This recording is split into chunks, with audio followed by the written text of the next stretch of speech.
അയ്യപ്പൻ ഒരു മുസ്ലിം സുഹൃത്തുണ്ടെന്ന് നിങ്ങൾക്കറിയാമോ? ശബരിമലയിൽ ആരാധിക്കപ്പെടുന്ന അയ്യപ്പസ്വാമി ധർമ്മത്തിന്റെ ദേവനായി കണക്കാക്കപ്പെടുന്നു. പുരാണ കഥകൾ പ്രകാരം ശിവനും മോഹിനിയും ചേർന്നാണ് അയ്യപ്പൻ ജനിച്ചത്. പിന്നീട് പന്തളം രാജാവാണ് അവനെ വളർത്തിയത്. കേരളത്തിന്റെ തീരപ്രദേശങ്ങളിൽ ജീവിച്ചിരുന്ന ഒരു മുസ്ലിം യോദ്ധാവായിരുന്നു വാവർ എന്നാണ് വിശ്വാസം. ചിലർ അവനെ കടൽ വ്യാപാരി എന്ന് പറയുന്നു, ചിലർ സൂഫി സ്വഭാവമുള്ള ആത്മീയ വ്യക്തി എന്ന് പറയുന്നു. അവൻ ധൈര്യശാലിയും ശക്തനുമായിരുന്നു, തന്റെ വഴിയിൽ ആരെയും ഭയപ്പെടാത്തവൻ. അയ്യപ്പൻ മഹിഷിയെ വധിച്ചതിനു ശേഷം കാട്ടിലൂടെ സഞ്ചരിക്കുമ്പോൾ വാവറുമായി കണ്ടുമുട്ടിയെന്നാണ് കഥ പറയുന്നത്. ആദ്യത്തിൽ ഇരുവരും തമ്മിൽ യുദ്ധം നടന്നു. ഇത് സാധാരണ യുദ്ധമല്ല, ശക്തിയും ധൈര്യവും പരീക്ഷിക്കുന്ന പോരാട്ടം. വാളുകളും കുന്തങ്ങളും ഏറ്റുമുട്ടി. ഇരുവരും സമാനമായ ശക്തിയുള്ളവരായിരുന്നു.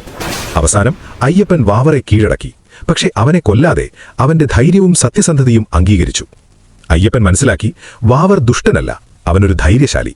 വാവറും അയ്യപ്പന്റെ ദിവ്യശക്തി തിരിച്ചറിഞ്ഞു. ആ നിമിഷം മുതൽ അവർ ശത്രുക്കളല്ല, സുഹൃത്തുക്കൾ. അയ്യപ്പൻ വാവറോട് ശബരിമല പാത കാക്കാൻ പറഞ്ഞുവെന്നാണ് വിശ്വാസം. ഇന്നും ഭക്തർ ശബരിമലയിലേക്ക് പോകുമ്പോൾ ആദ്യം എരുമേലിയിലെ വാവർ പള്ളി സന്ദർശിക്കുന്നു. അവിടെ ദീപം തെളിച്ച് പ്രാർത്ഥിച്ച് ശേഷം മല കയറുന്നു. ഇത് ഹിന്ദു മുസ്ലിം സൗഹാർദ്ദത്തിന്റെ പ്രതീകമായി കണക്കാക്കപ്പെടുന്നു.